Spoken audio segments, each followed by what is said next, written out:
अस्सलाम वालेकुम नाज़रीन इकराम, मैं हूं आपका होस्ट अयाज अहमद।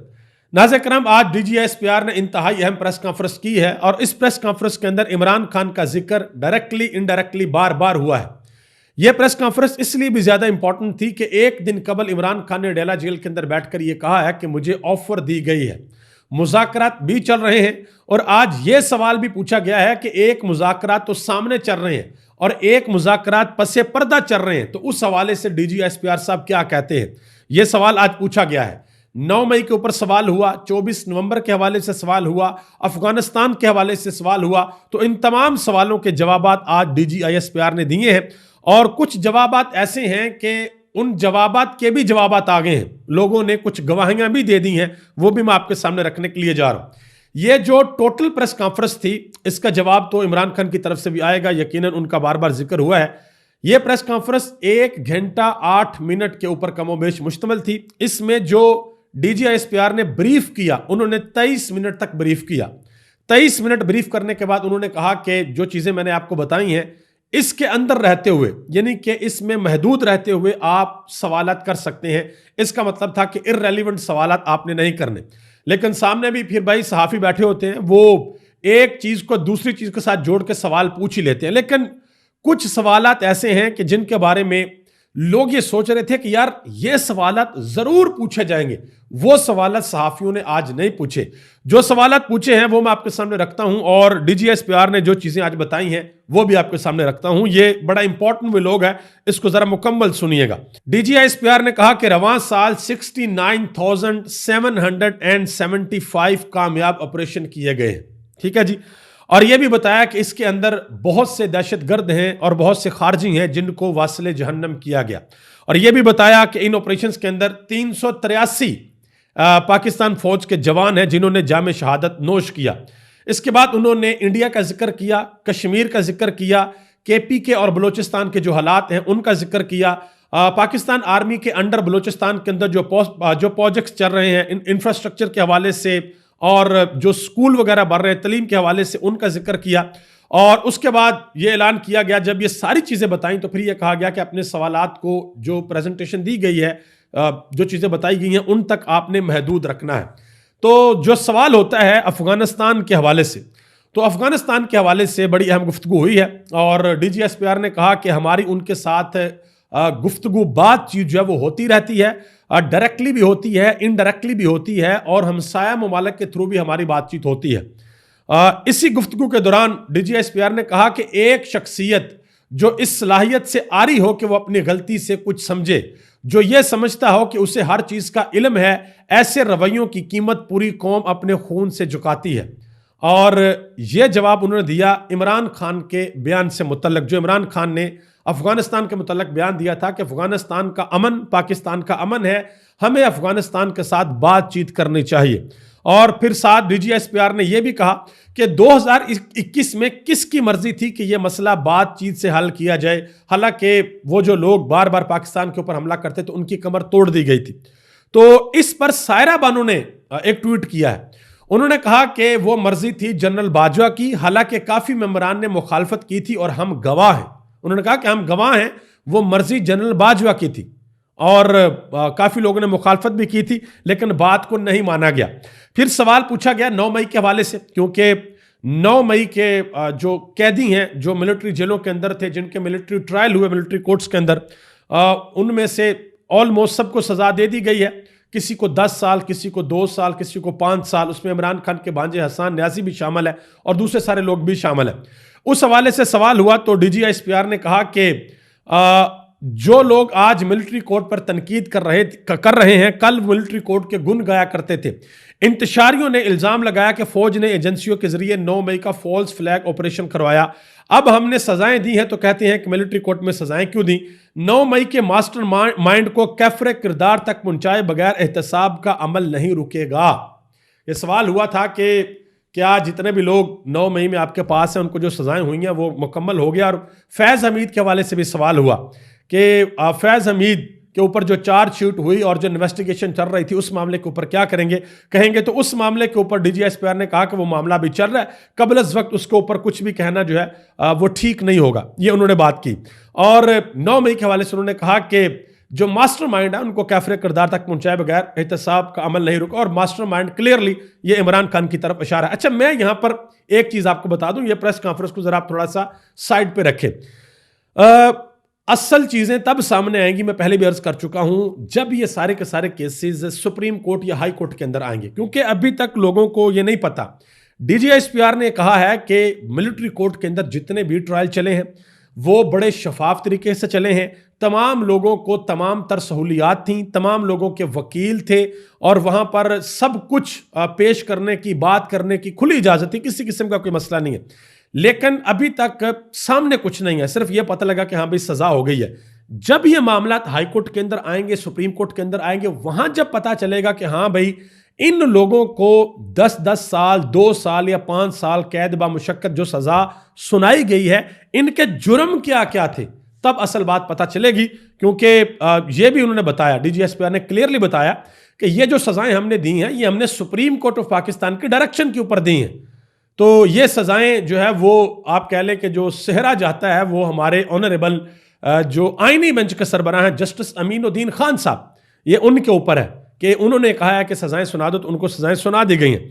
इसके अलावा एक और सवाल हुआ बड़ा अहम कि इमरान खान से मुज़ाकरात हो रहे हैं, एक तो हुकूमत के, और एक मुज़ाकरात पसे पर्दा हो रहे हैं, और एक खास रैंक के अफसर इमरान खान से मिलने के लिए भी जाते हैं। तो इसके ऊपर डीजीएसपीआर ने कहा कि अच्छी बात है कि जो सियासी हुकूमत है, जो सियासी जमातें आपस में मिलकर मुज़ाकरात कर रही हैं और ये मिलकर बैठकर अपने मामलात को जो आगे चलाएं, लेकिन पसे पर्दा चलने वाले मुज़ाकरात और ख़ास रैंक वाले अफसर के इस चीज़ की डीजीएसपीआर ने तरदीद नहीं की अपनी प्रेस कॉन्फ्रेंस के अंदर। तो इस पर बहुत से लोग जो है वो बातें कर रहे हैं। 24 नवंबर के हवाले से सवाल हुआ, तो डीजीएसपीआर ने कहा कि 24 नवंबर जो है वो नवंबर साजिश थी। पहले एक डिजिटल दहशतगर्दी एक टर्म थी, अब एक नई टर्म आई है, वो है सियासी दहशतगर्दी। और उन्होंने कहा कि यह काम 2014 से शुरू हुआ था, ठीक है, वो इमरान खान का दोबारा हवाला दिया। और अब उन्होंने कहा कि वहां से जो सियासी क़यादत थी वो भाग गई थी। और डीजीएसपीआर ने यह भी कहा कि जब आप मुसल्ला होकर जत्थे लेकर आकर जब आप हमला करेंगे तो फिर इस तरह के जो मामला है, ये उन्होंने इस तरह बात की। लेकिन मैं एक चीज़ आपको बताऊं, ये बात बहुत से लोग कर रहे हैं, इंटरनेशनल मीडिया वहाँ पर मौजूद था, पाकिस्तान के सीनियर सहाफ़ी भी वहाँ पर मौजूद थे, और सब लोग एक सवाल कर रहे हैं कि जो हुकूमत है ना ये मसले ख़राब करती है। मैं इसकी 2 मिसालें आपको देता हूँ। एक मिसाल तो मैं आपको ये देता हूँ, देखें डीजीएसपीआर अगर कह रहे हैं कि भाई मुसल्ला जत्थे थे, उनके पास चीज़ें थी, तो इसका मतलब है कि अगर वो कह रहे हैं तो फिर होंगी, लेकिन हुकूमत वो सामने लेकर नहीं आई। हुकूमत के पास सीसीटीवी कैमरास की एक्सेस है, हुकूमत के पास सेफ सिटी कैमरास की एक्सेस है। हुकूमत को चाहिए कि वो चीज़ें सामने रखे कि तरीके इंसाफ वाले ये इंतशार फैला रहे थे, तरीके इंसाफ वाले इस तरीके से मुसल्ला होकर आ रहे थे, ये हुकूमत की नाकामी है। एक मिसाल मैं आपको और देता हूँ।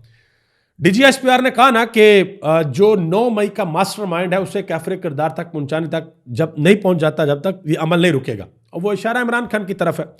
अब जब इमरान खान का केस लगता है लाहौर हाई कोर्ट में जिस्मानी रिमांड का 9 मई के केसेस में, तो वहां पर सरकारी वकील क्या कहते हैं? जब वहां पर जजेस ने कहा भाई सबूत लेकर आए कि इमरान खान ने इसके अंदर इमरान खान इन्वॉल्व है, हालांकि इमरान खान तो कहते हैं कि मुझे उस दिन Lahore high court, Islamabad high court से मुझे गैर कानूनी तौर पर अगवा किया गया था, और इसके ऊपर सुप्रीम कोर्ट ऑफ पाकिस्तान का फैसला भी है।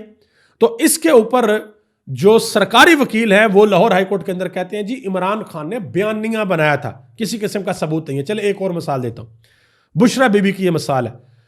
बुशरा बीबी के केस में 9 मई पर सरकारी वकीला ने यह कहा कि जी इनके ऊपर केस इसलिए बनाया है कि ये 9 मई के वाकयात के बाद बहुत खुश थी, ठीक है।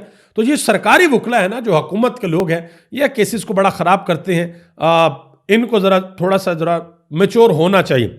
कोरम एजेंसी के हवाले से सवाल हुआ, पारा चिनार के हवाले से, तो वो डीजीएसपीआर ने कहा कि ये जो है वो सूबाई हुकूमत का मामला है, सूबाई हुकूमत इसको देखे, उनको देखना चाहिए। उन्होंने यहाँ तक भी कहा, उन्होंने कहा कि गुड गवर्नेंस की तरफ तवज्जो देनी चाहिए, ऐसे मामलात जो कि गवर्नमेंट अच्छे नहीं करती और हम अपने खून से उसकी कीमतें झुकाते हैं, ये बात डीजीएसपीआर ने की है। अब ज़रा आगे आ जाइए, तकरीबन ऑलमोस्ट सारी बातें मैंने आपको बता दी हैं जो इस प्रेस कॉन्फ्रेंस के अंदर हुई हैं। 2 सवाल ऐसे हैं जिनके बारे में पूछा जाना चाहिए था, लेकिन वो सवाल नहीं पूछे गए। एक सवाल और भी हुआ जिसके जवाब में डीजीएसपीआर ने कहा कि 26 नवंबर को हजारों कारकुनों की शहादत का झूठ फैलाया गया।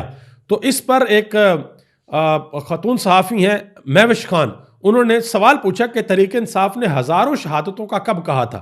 तहरीक इंसाफ का अभी तक जो नंबर है वो 13 का नंबर है कि 13 लोग हमारे कन्फर्म शहीद हैं, हमारे 13 लोगों को शहीद किया गया है। और मतीउल्लाह जान, उन्होंने भी इसके ऊपर बात की। उन्होंने कहा कि पाक फौज के तर्जमान की सियासत और सफारतकारी से जुड़े मामला पर तबाहकुन प्रेस कॉन्फ्रेंस, क्या हमारा वजीर आजम, वजीर दाखिला या वजीर खारजा ये सब बातें करने की सलाहियत नहीं रखते? ऐसी प्रेस कॉन्फ्रेंस से पाकिस्तान की सियासत और सफारतकारी को नाकाबिले तलाफी नुकसान होता है। यह राय दी है अपनी मतीउल्लाह जान ने। अब दो सवाल जिनके बारे में मैंने आपको कहा था कि वो सब ये सोच रहे थे कि यार ये सवाल पूछे जाएंगे, लेकिन वो सवाल नहीं पूछेगी। एक तो जब डीजीएसपीआर ने कहा कि हजारों कारकुनों की शहादत का झूठ फैलाया गया, तो किसी भी साफी ने यह नहीं कहा कि तहरीक इंसाफ ने ऑफिशियल जो नंबर जारी किया है वो 13 लोगों का जारी किया है, तो उन 13 लोगों की शहादत कैसी हुई है। और दूसरा जो एक सवाल जिसके बारे में लोग कह रहे थे कि यार ये सवाल होगा, वो सवाल था जो अमेरिका ने पाकिस्तान के ऊपर पाबंदियां लगाई हैं, और दूसरे नंबर पे जो अमेरिका के अंदर नई एडमिनिस्ट्रेशन आ रही है, ट्रंप की एडमिनिस्ट्रेशन, उसका एक बड़ा स्पेशल एलची, एक खास मंदूब इन्वॉय उसका रिचर्ड गर्नेल, जो कि बहुत ज्यादा ट्वीट कर रहा है, जिसमें वो पाकिस्तान के एम्बेसडर जो अमेरिका के अंदर है उस तक को कह रहा है कि आपको यह हिसाब देना पड़ेगा, आपको जवाब देना पड़ेगा। पाकिस्तान के डिफेंस मिनिस्टर तक की वो बात कर रहा है कि भाई ये जो ऑपरेशन गोल्ड स्मिथ की बात कर रहा है, इसके ऊपर हम इससे जवाब लेंगे। तो इस हवाले से सहाफियों ने किसी किस्म का कोई सवाल आज की प्रेस कॉन्फ्रेंस के अंदर नहीं किया। पाकिस्तान तहरीक इंसाफ ने अभी तक कोई ऑफिशियल जो कहते हैं जवाब वो इस प्रेस कॉन्फ्रेंस का नहीं दिया। दे देंगे, इमरान खान भी इसका जवाब देंगे, लेकिन जो पाकिस्तान तहरीक इंसाफ का ऑफिशियल ट्विटर हैंडल है, उन्होंने एक वीडियो इमरान खान की लगाई है, ठीक है।